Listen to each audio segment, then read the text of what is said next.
कुंती को महर्षि दुर्वासा ने एक वरदान दिया था, जिससे वह किसी भी देवता को बुलाकर उनसे संतान प्राप्त कर सकती थी।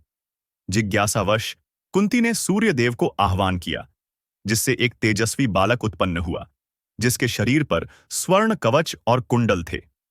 लेकिन अविवाहित होने के कारण कुंती ने समाज के भय से उस नवजात को एक पेटी में रखकर नदी में प्रवाहित कर दिया।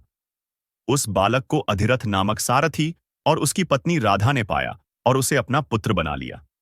उन्होंने उसका नाम कर्ण रखा।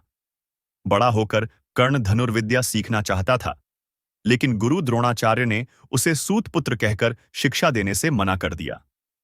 तब कर्ण ने परशुराम से शिक्षा प्राप्त की, पर जब परशुराम को यह ज्ञात हुआ कि कर्ण क्षत्रिय नहीं है, तो उन्होंने क्रोधित होकर उसे श्राप दिया कि जब उसे इस विद्या की सबसे अधिक आवश्यकता होगी, तब वह इसे भूल जाएगा।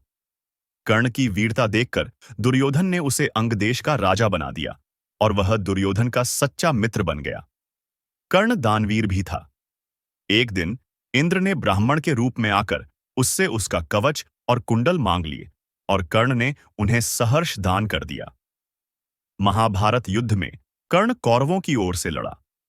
युद्ध के दौरान जब वह अर्जुन से भिड़ा, तो परशुराम का श्राप सत्य हो गया और वह अपने दिव्य अस्त्रों का प्रयोग भूल गया।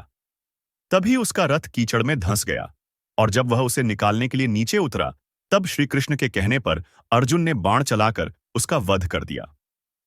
मरने के बाद जब कुंती ने अपने पुत्र की मृत्यु पर विलाप किया, तब पांडवों को पता चला कि कर्ण उनका बड़ा भाई था, लेकिन तब तक बहुत देर हो चुकी थी।